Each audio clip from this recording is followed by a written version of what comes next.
Emily leaned back in her chair, the wooden creak echoing through the dining room like a warning shot. The air was thick with the scent of roasted turkey and Mom's signature sage stuffing.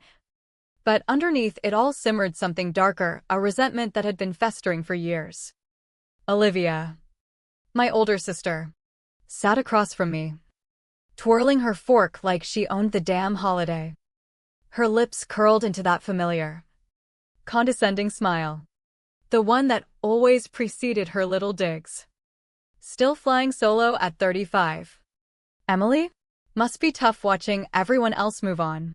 She said it casually, but loud enough for the words to land like punches. Mom's knife paused mid-slice on the ham. Dad stared at his plate, avoiding eye contact as usual. Even Ethan, Olivia's husband, cleared his throat uncomfortably but stayed silent. No one jumped in. No one defended me. The silence stretched, heavy and accusing. And in that moment, something inside me snapped, not with a roar, but with a cold, deliberate clarity. I set my glass down, met her gaze evenly. Don't worry about my love life, Olivia. I've been married for 9 months now. The room froze. Forks hovered. Breaths held. Olivia's smirk faltered for the first time in years. And that was just the beginning. To understand why that revelation hit like a grenade, you have to go back to the house in Portland where we grew up, with its rain-streaked windows and the constant hum of the Pacific Northwest drizzle outside. From the outside, we were the picture-perfect American family, Dad with his steady job as a civil engineer, Mom running her small catering business from home, Olivia the golden child who could do no wrong. And me. Well, I was the shadow. The family albums told the story better than words ever could, pages filled with Olivia's ballet recitals, her prom queen crown, her college acceptance letters. My milestones? Buried in the back. If they made it in at all, I'd tell myself it was normal. That siblings compete. That parents play favorites without meaning to. But deep down, the hurt gnawed at me like a slow poison, building walls around my heart brick by brick. It started small. Those slights that chipped away at my sense of worth. When I graduated high school with honors, they skipped the ceremony because Olivia had a crisis, some boyfriend drama that demanded immediate family intervention. I sat in the auditorium alone, cap tassel dangling, watching classmates enveloped in hugs and flowers. It's just bad timing, Mom had said over the phone, her voice distant. Bad timing became the excuse for everything. My 25th birthday party? Canceled last minute because Olivia needed help packing for her move to San Francisco for that fancy marketing job. I ended up eating cake by myself in a diner, the waitress slipping me an extra scoop of ice cream out of pity. Family comes first, Dad would mutter whenever I dared complain. But whose family? Not mine. It seemed. By my late 20s, the pattern was etched in stone. I busted my ass through nursing school, working night shifts at a coffee shop to pay tuition while Olivia coasted on partial scholarships and parental handouts.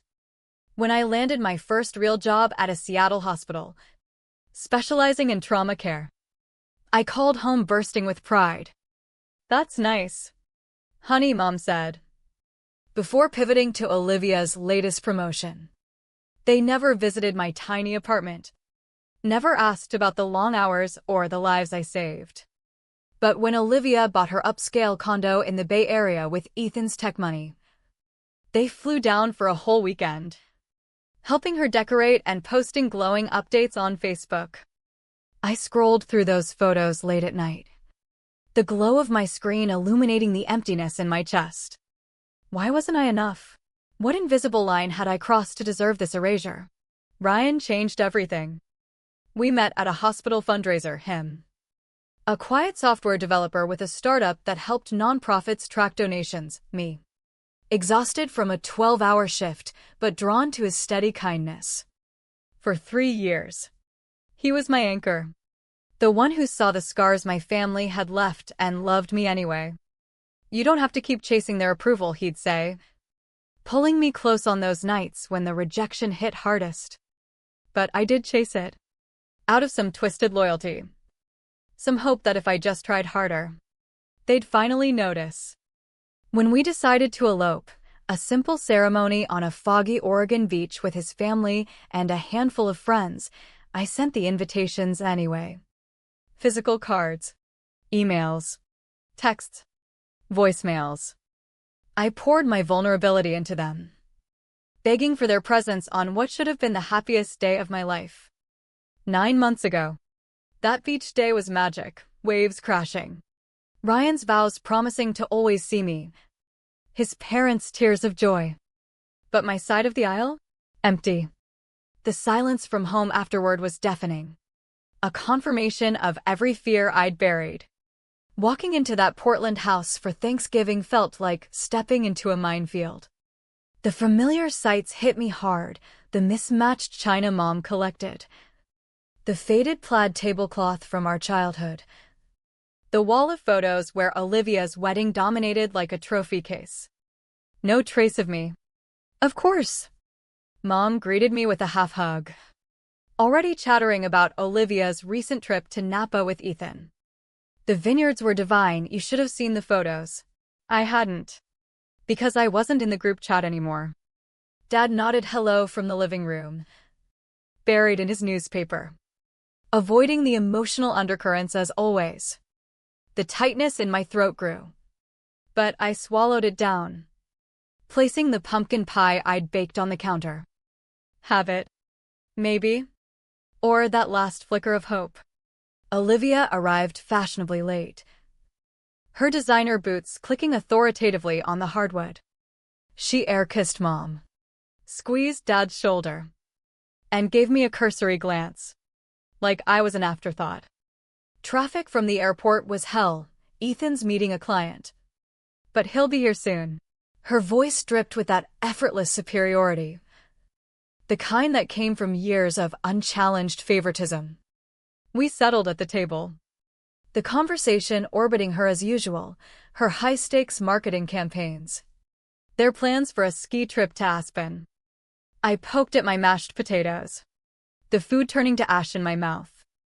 Then Dad, in a rare moment of initiative, turned to me. How's work treating you, Emily? Before I could answer, Olivia jumped in. Oh, nursing? Still pulling those graveyard shifts? Sounds exhausting. The jab landed, but it fueled the fire smoldering inside me. Ethan slipped in quietly, nodding politely.